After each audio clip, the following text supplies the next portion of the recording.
Shalom, shalom, saints. What's going on, man? We got a good one today. Got a good one today. Um, Let me just get some of these precepts in order here. Gotcha. All righty, man. We got a good one today, man. Hope you guys this week is going by okay, right? Hope you guys are enduring. Hope uh, for the most part, everybody is being blessed in their land of captivities, right? Shalom to the sister, right? Um, Today's title is going to be Love Thine Enemy and the confusion behind it, right? What does this mean? Who is our enemy? What's the enemy being referred to um, in this passage, right? Does the Bible contradict itself, right? These are all questions and confusion and the confusion that comes with this topic of love thine enemy. But we're going to get into it today and we're going to solve this problem. We're going to troubleshoot this issue, right? First and foremost, man, giving all honor and glory to the Most High God, Abba Nawa Yahweh, by Shema Mashiach Yahweh Shai, right? And that is just Hebrew for the God of Abraham, Isaac, and Jacob, the our Father, the God of Abraham, Isaac, and Jacob, right?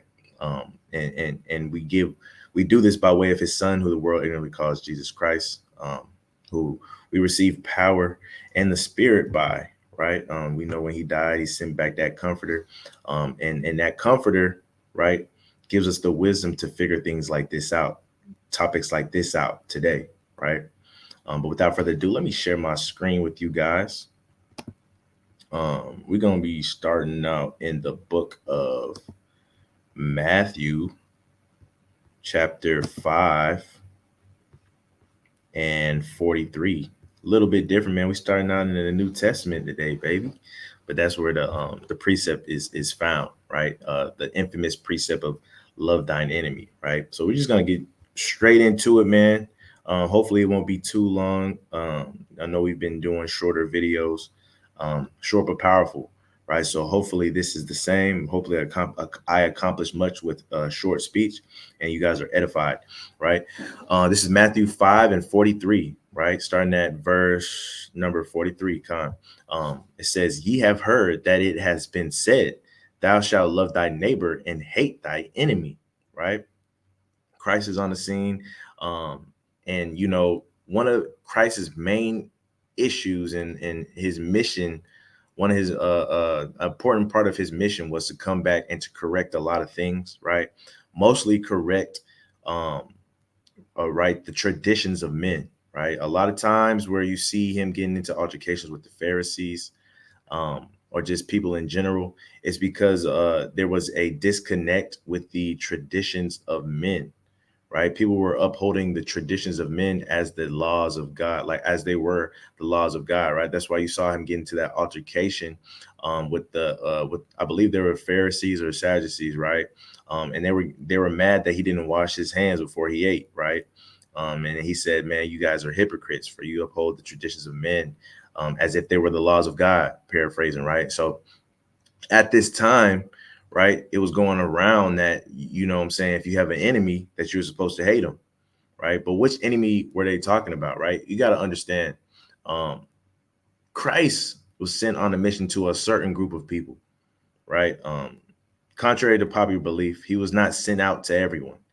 He was sent, he was not, and we'll get that one later, right? But he was not sent, but only to, right, the house of Israel. So every time he is teaching, every time he is pushing a concept out there, it's all about the governing of Israel, right, of the Israelites. And so when you're reading this in context, and we're gonna read, we're gonna keep reading in this passage, and we'll break everything down, man. Everything is going to be in harmony, right? But keep in mind, every time Christ is speaking, he's always addressing the Israelites and how they should be conducting themselves um, with each other, right? He came back to set us right and how to treat each other with love, right? I watched a video the other day, and he made a great point. He said that our people, right, so-called blacks, Hispanics, and Native Americans, we always want to unify with other nations other than ourselves, right? We want to unify with the so-called white man. We want to unify with the so-called Arab man, the Chinese man. We want everybody to be at peace, right? World peace, so to speak. And with this being done, man, it never seems to work out. Why? Just like the scriptures teach us, right? We have to get our house in order first, and that's what Christ was coming back to bring, to set back in order, right? The fact that we got to get ourselves in order first, that we cleave unto ourselves, right? Lest we forget the things that have been aforetime. But I was watching this video, and he said something very intriguing to me.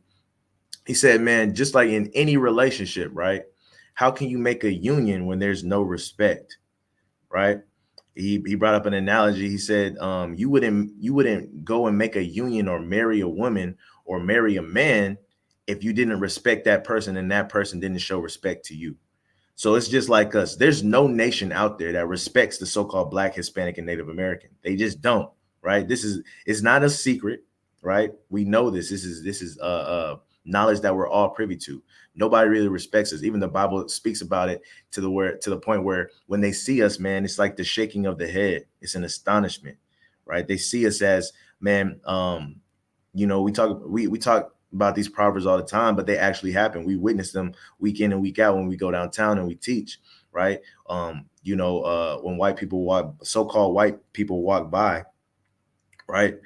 They still clutch their purses when I'm talking about, we out there looking we got polo shirts on, and we got Bibles in our hand, and they walk by and they still clutch their purse. Why? Because there's no respect to the Black, Hispanic, and Native American man, right? So us trying to unify with other nations, man, it never worked out, because to create a union, there has to be mutual respect on both sides. That's why we always get the short end of the stick. But nonetheless, man, that is the context of what this is being of what's being addressed here, right? The enemy, right, and it's our position, and it's really the true doctrine of the Bible is the position of taking the fact that love thine enemy is talking about loving the people of your own people, loving thy own people, right? Or your brothers, right? Brethren, right? And we're going to prove that here, right? Let's see. Matthew 5:43. I'll read this again. Ye have heard that it has been said, thou shalt love thy neighbor and hate thine enemy. He goes on to say in verse 44, but I say unto you, love your enemies, bless them that curse you, do good to them that hate you, right? And pray for them. This is a key part right here. And pray for them which despitefully use you and persecute you, right? So instead of hating people back, right? Instead of showing revenge and avenging our wrongs, right? We're supposed to what? Pray for them which despitefully use us. Pray for them that persecute us, right?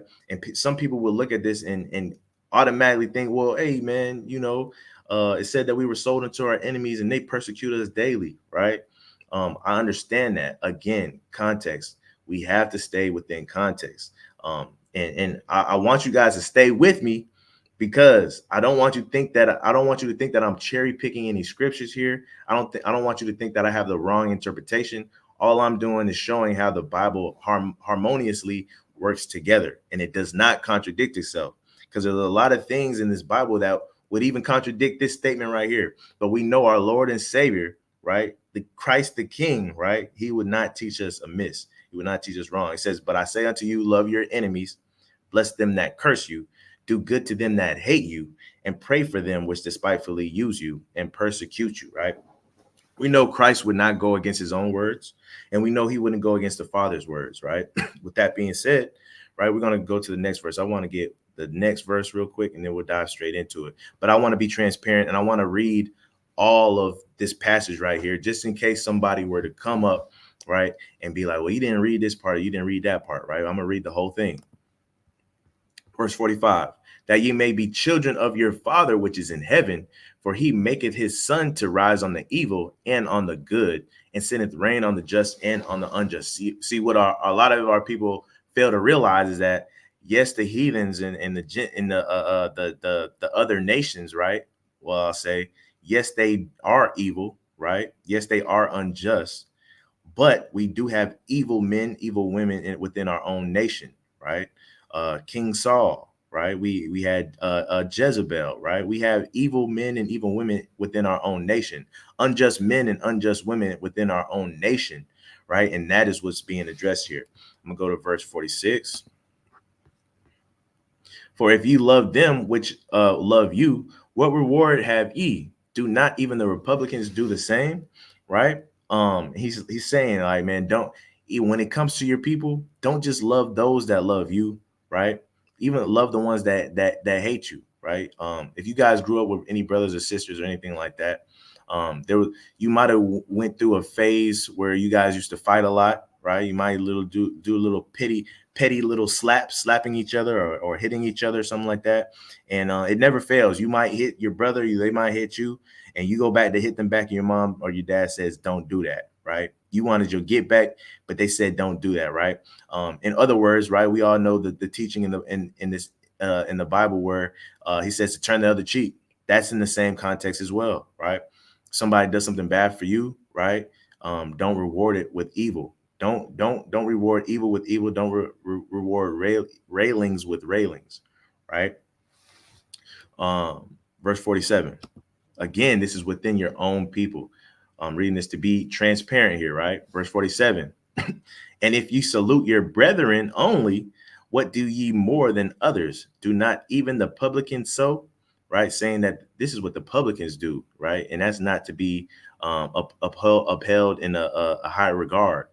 But I want to be transparent right here, right? Because somebody would say, I didn't read verse 47. It can't just be talking about Israel, because it says, and if you only salute your brethren only, what do you have more than? Right? And somebody would argue that it's implying that it's saying that it's, you got to love more than just your brethren, or more than just Israel, right? And so I read this to be transparent, but also I'm gonna read this just to let you know that that point still does not stand up, right? And what in this court of law, right? So if you go to the Blue Letter Bible, right, you look up in Strong's this word for brethren right here. It is the word adelphos, right, from G1, and Delphis, right, meaning the womb of brother, right? Biblical usage is, especially number one biblical usage of this word is a brother, whether born of the same two parents or only one of the same father or mother, womb, right? It's coming out of the same womb, saying, if you only treat your actual brothers and your actual sisters that came out the same womb, right, with love, and you treat the other people in your community or of the same nationality or ethnicity bad, right? What do you have, right? What good is that? This brethren right here is talking about your blood brother and your blood sister, right? And if you guys don't believe me, go ahead and look it up for yourself. It's in the Blue Letter Bible. It's in Strong's Concordance, right? Look up the definition and the biblical use of this word, right? And I had to read that just to be transparent. Now let's tackle some of these things, right? Let's tackle some of these things. Now let's go back to verse 43, right? Let's go back to verse 43, because something is very important in this verse that actually verse 44 is something very imperative in this verse, man. And this is actually, I remember we went out and we were actually visiting another camp, right? And a brother came up and asked them and said, we're supposed to love our enemies. We're supposed to love the other nations, right? Even when they do bad to us, right? In the camp that was we were visiting, they were trying to let him know, like, no, man, it's not talking about that. It's talking about loving. Well, they really didn't even touch on this. They didn't really even go to the verse, right? They try to display the concept in another approach. But afterwards, I went up to the brother, man, because I didn't want him to be discombobulated or confused, or thinking that he didn't get his answer met, right? Because he still wasn't convinced. So, and I give all credit to the Spirit, because the scripture that I'm about to pull out wasn't even at the forefront of my mind until I started reading. And then how it is when you get to reading and the Spirit brings all things to your remembrance, so to speak, right? To the front forth of your mind, to make these things join harmoniously, right? So that they're congruent with each other. When I get to reading, right, and something just told me, hey man, just keep reading, because he read verse 43, and something just told me to keep reading, right? So we get to verse 44. This is what it says: "But I say unto you, love your enemies, bless them that curse you, do good to them that hate you, and pray for them which despitefully use you." And I said, man, the water Yahweh, I know exactly where I need to go, right? Pray for them which despitefully use you and persecute you, right? And the great thing about it is, if I'm not mistaken, this is red letter, so we know it's Christ speaking. And where I'm about to go to, I also believe is red letter, right? Letting you know that this person right here, Christ, is not going against the concept on which I'm letting you know the context of this passage, right?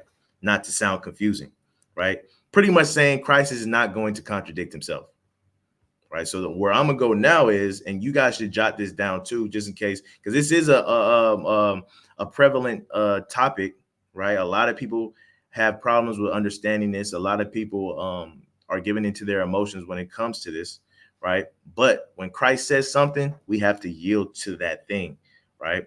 And we got to make sure it makes sense. Let's go to the book of John.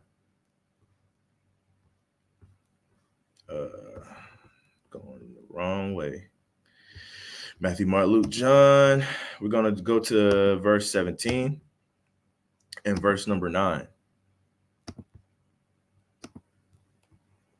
This is red letter. Like I said, red letter, man. So we know Christ is not going to contradict himself. This is the book of John, chapter 17 and verse number 9.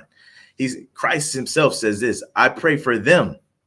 I pray not for the world." So so let's get this straight.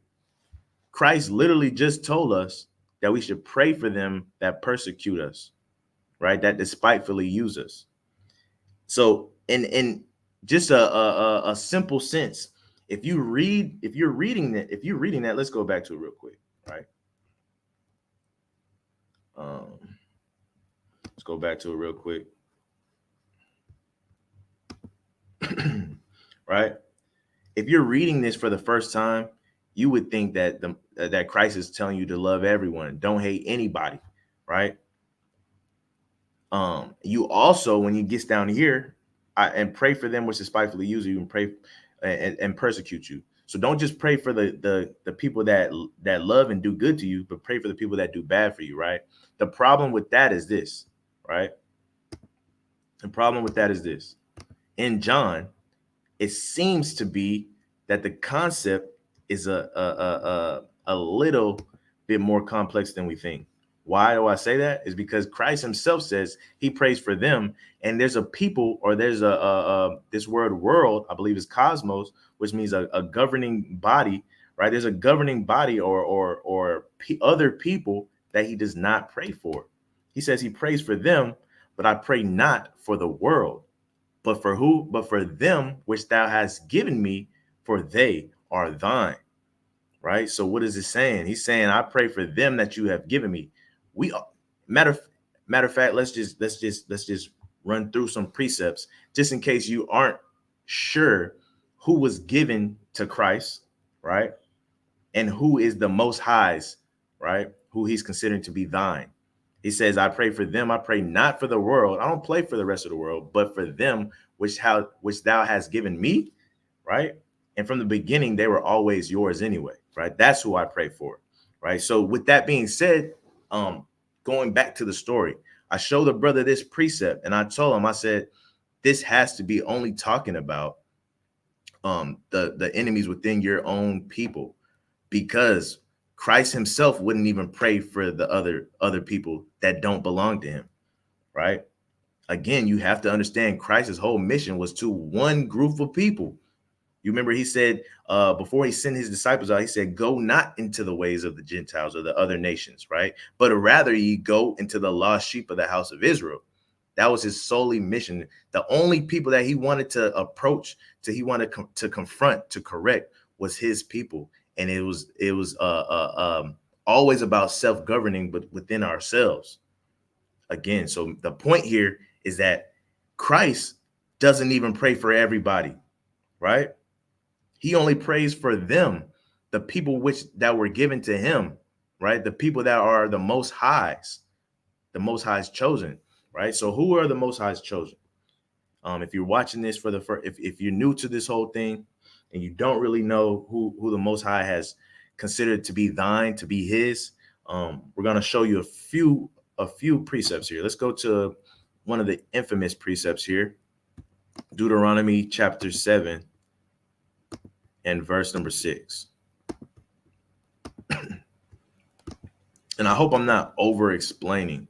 The last thing I want to do is add confusion to confusion, right? But here we are. Who is the Most High's? Who's the thine that the Most High has claimed, right? This is Deuteronomy 7 and 6. For thou art an holy people unto the Lord thy God. The Lord thy God has chosen thee to be a special people unto himself, right? This is the people that he chose to himself. He didn't choose everybody, right? He chose one group of people, one nation to himself above all people that are upon the face of the earth. Out of everybody that's upon the face of the earth, he got one people, right? We're going to show that even some more. Let's go to the book of Amos, right? This is another great precept. Amos chapter 3 and verse number 2. Let's get it. Amos 3 and 2. The Most High saying, you only have I known of all the families of the earth, all the families of the earth, meaning all the nations, all the nationalities, right, of the earth. Therefore, I will punish you for all of your iniquities, right? Saying, hey, look, I really don't care when other people do wrong, right? But I care when you do wrong, right? Again, just like that's why he likens our relationship to a father and his children. Because if I were to, if my child was to go out and do something I told him not to, and they blame it on their friend, I'm gonna let them know, hey, look, I ain't worried about your friend. I ain't worried about little Johnny. I ain't worried about Samantha. I'm worried about you, right? And when it comes to correcting my the situation, I'm gonna correct you. I'm gonna punish you. I'm not gonna punish Samantha, right? I'm not gonna punish Johnny. They're not mine. I don't care, right? I'm raising you. He says, you only have I known of all the families of the earth, right? Again, letting you know that if he's only known us, right, he hasn't known anybody else, because we are the people that he chosen to be thine or his, right? And when I say thine, I'm just referring back to the precept in John, right? Let's get another one, right? Let's get the man himself, Christ. Matthew 15. This is an infamous one too. Matthew 15 and verse let's get 24. You guys know this one. You should, right? This is Christ speaking. He said, but he answered and said, what did Christ say? I am not sent but unto the lost sheep of the house of Israel. Christ himself wasn't, when the Most High sent him down to the earth, right? He was only sent to one group of people, and that was the house of Israel, right? This is when in John, where he says, the ones I only pray for the ones that you have given me. The ones that you were giving me have been thine from the beginning. And who was that? It's always Israel. God gave us, that's why he refers to the house of Israel, right, as the bride adorned for their groom. The groom is Christ, right? You know, if you know anything about arranged marriages or marriages, how they do it, used to do it back in the day, even today, right? There's always a part of the marriage where the father gives away, right, the daughter. Christ said, I pray for the one that you have given me, right? Who did the Most High give unto him to marry, right? To be a bride, adorned for our groom. He gave Israel to be the bride to Christ. This is how we know the concept. And furthermore, I'm just trying to substantiate the fact that I'm not going off of my own interpretation, or I'm not trying to align the Bible with Hebrew Israelism. It's just, it is what it is, right? I done went 3 places where Christ himself is speaking, and we got to all make it make sense. This is literally the only way it makes sense. Again, I'm going to read that again. He said, I am not sent but unto the lost sheep of the house of Israel, right? That's who he was, that's who was given to him, and that is who the Most High is claiming, right? I want to get a couple more Well, I'll just get one more, right? Let's go to the Apocrypha real quick. This is gonna make it plain. Should have brought this one out first, but sometimes you gotta leave that dagger for the end, right? Sometimes you gotta keep some of that stuff in your back pocket. Let's go to Second Esdras, right? We're gonna go to Second Esdras chapter 5 and verse 27.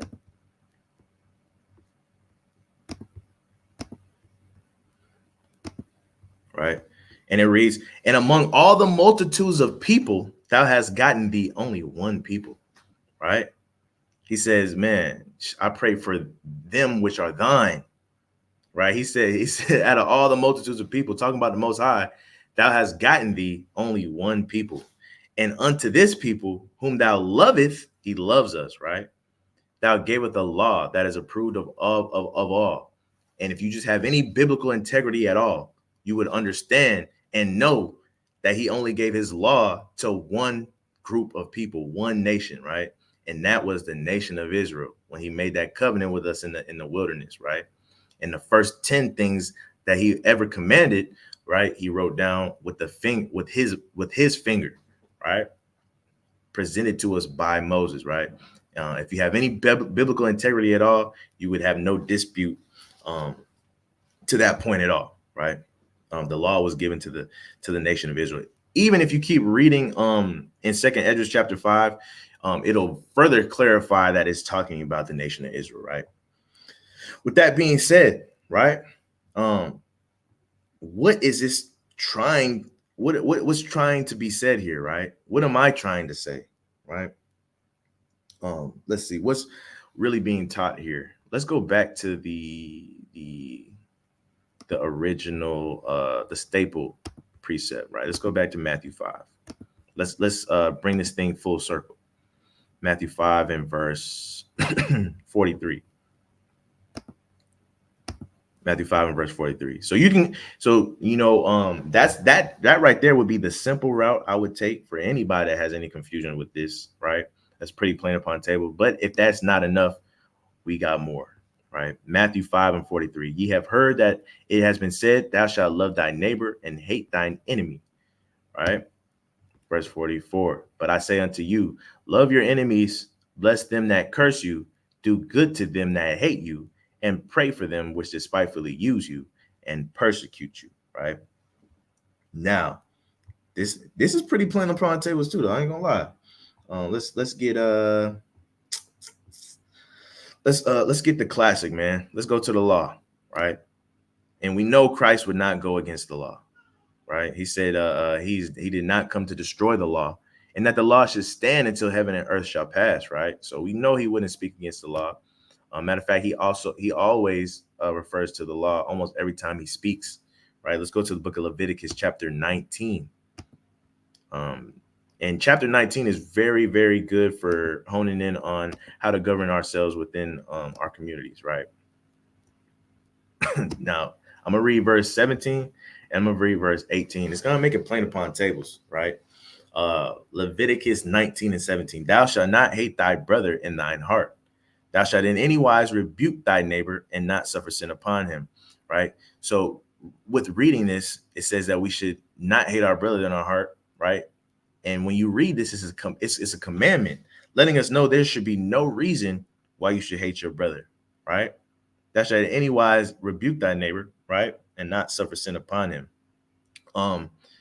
Just for the sake of the topic, right? Loving thy enemy. When it says not to suffer sin upon him, that would probably also mean not to provoke him to do evil against you, right? Things of this nature. Verse 18, let's read verse 18, man. This is a point. Thou shalt not avenge nor bear any grudge, right, against the children of thy people. Everything has to be in proper context. So Leviticus 19 talking about is this how you govern between everybody? No, it's not.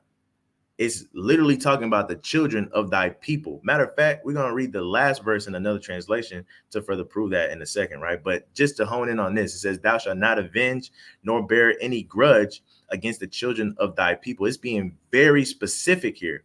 But thou shalt love thy neighbor as thyself. I am the Lord. Saying that this is me. I'm saying this, right?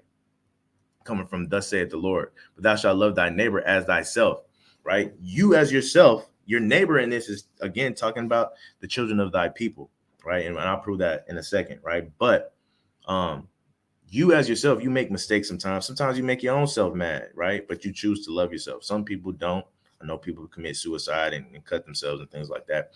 But you're not, the Bible speaks on that too, right? You're not supposed to do those things either. But properly loving yourself, man, you forgive yourself, right? More than 70 times 7, right? So thou shalt not avenge nor bear any grudge. This is talking, avenging is to repay back the wrong that has been done to you, right? Bearing any grudge, you know how it is when you bear a grudge. He forgot to give you that $2, man, and ever since then you just didn't like the brother, right? Matter of fact, you go out your way to try to annoy the brother, ignore the brother, or do him bad in a sense, right? It says don't hold any grudges, don't avenge, right? When things are being wrongfully done to you, right? But being very specific, who is he saying to do this to? Against the children of thy people. The context is the children of thy people, right? And again, with this understanding, it makes the Bible flow together harmoniously, right? Let's go to verse 17. Matter of fact, I'm gonna see if I can pull this up in a different tab, because I want to get this in a different translation really quick. Bear with me. Matter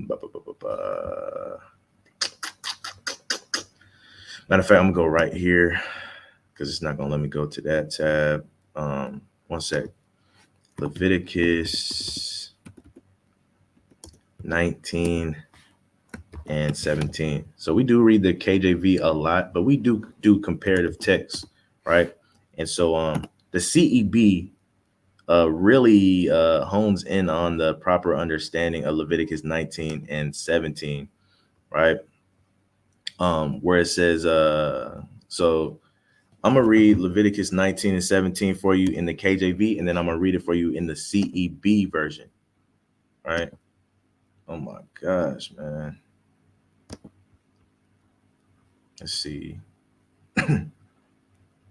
So right here it says, thou shalt not hate thy brother in thine heart. Thou shalt in any wise rebuke thy neighbor and not suffer sin upon him. A lot of people, especially people that are in the doctrine of Christianity, right? They when they read this, when it says that thou shalt not hate thy brother, they read that as your brother in Christ, right? Thou shalt not in any wise rebuke thy neighbor, right? And it says they'll tell you that your neighbor is anybody, right? Or just and more importantly, they'll what's the word I want to say? Their presumptions are that thy neighbor is definitely other nations, right? But I'm here to show you that even Bible scholars and people that do these translations, they understand what's going on.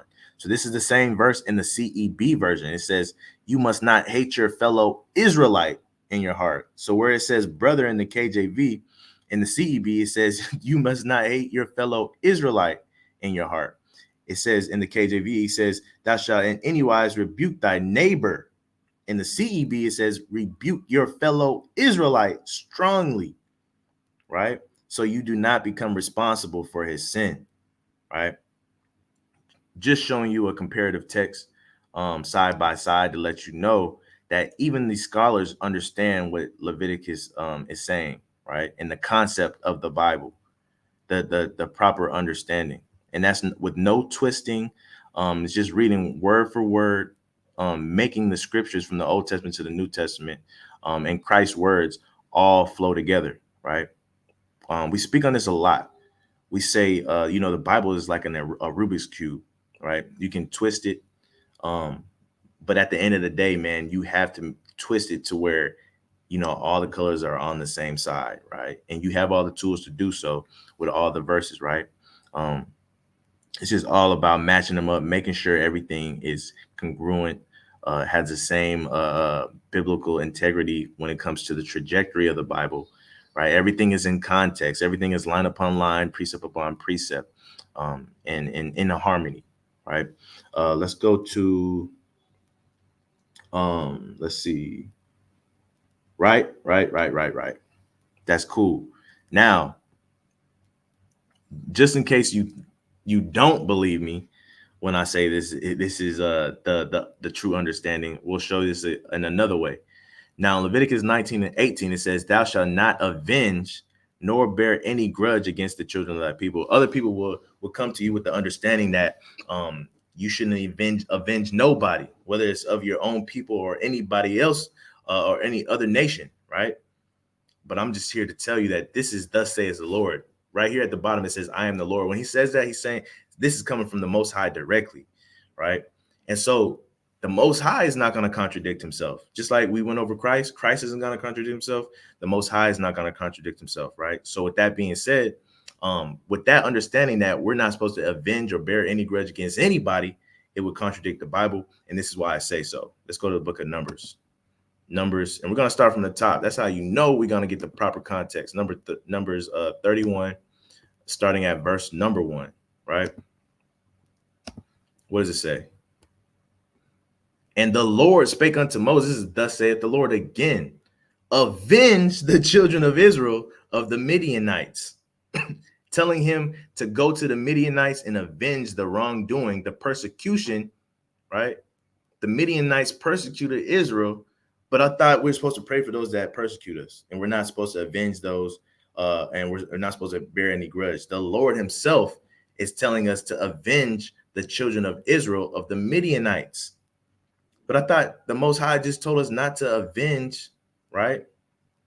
What it says, don't avenge or bear any grudge against thy people, right? Again, context is key, right? If he wouldn't tell us to not avenge, unless it was concerning just our community, our people, right?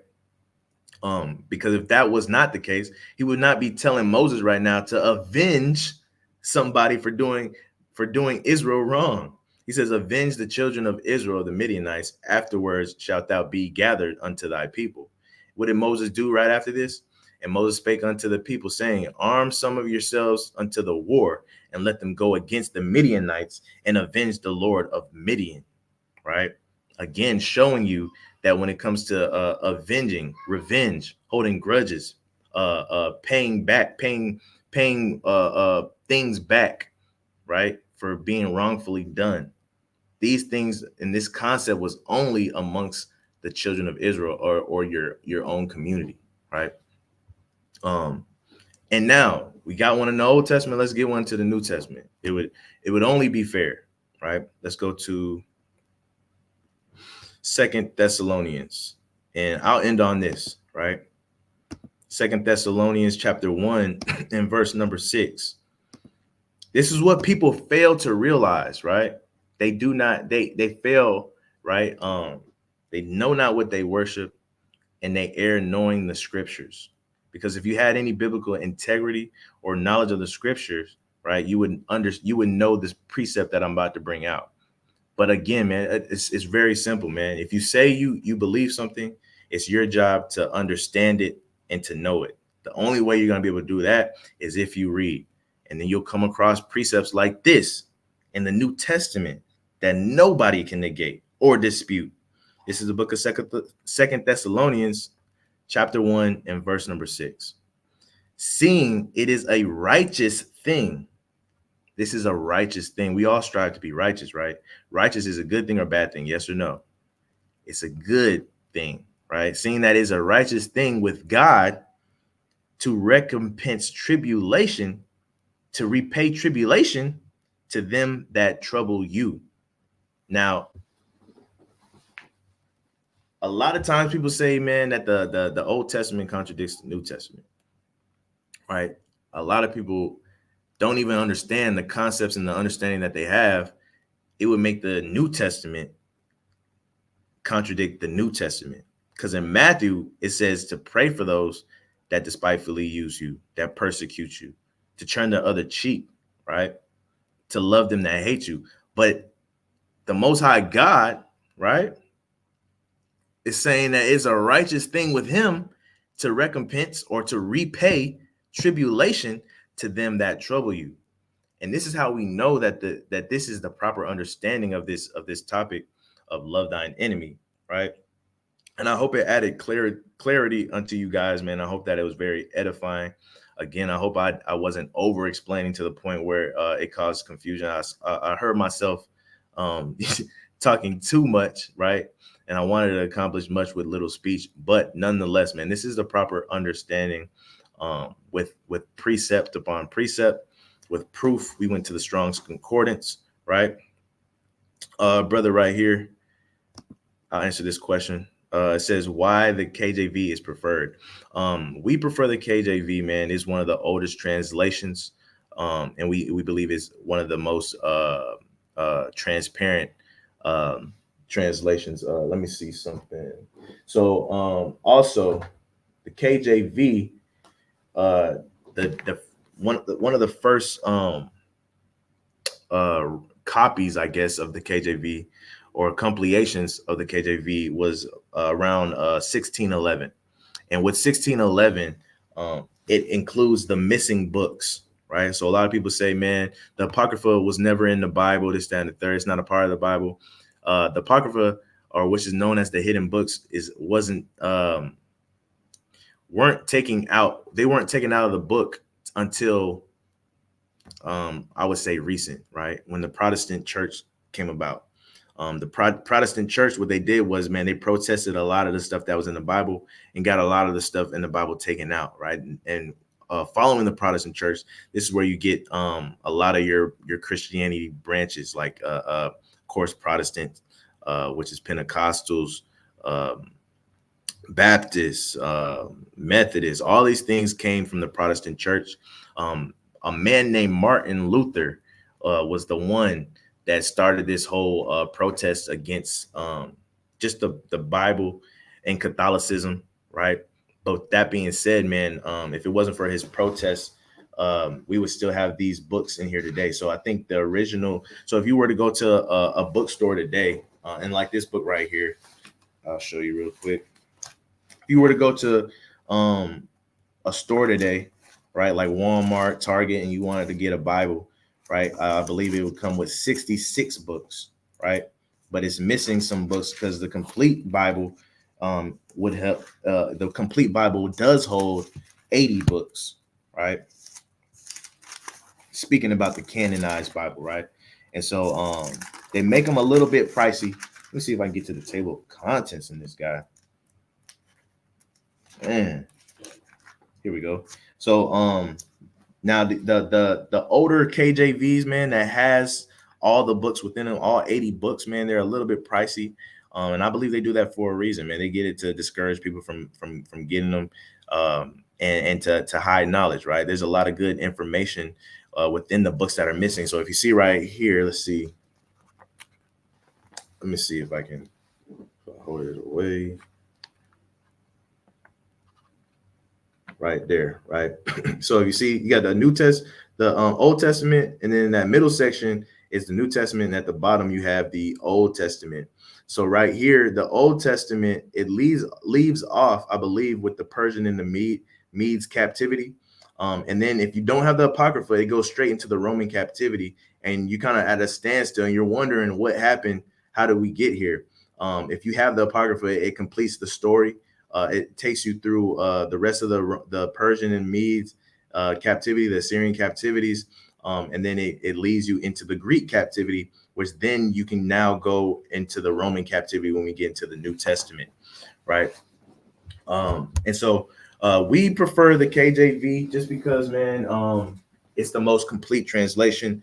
It doesn't, of course, some wording might be a little weird, but for the most part, it's the most complete translation. Some other translations do take and omit verses, and so that's just our preference. But like I said, we do comparative text.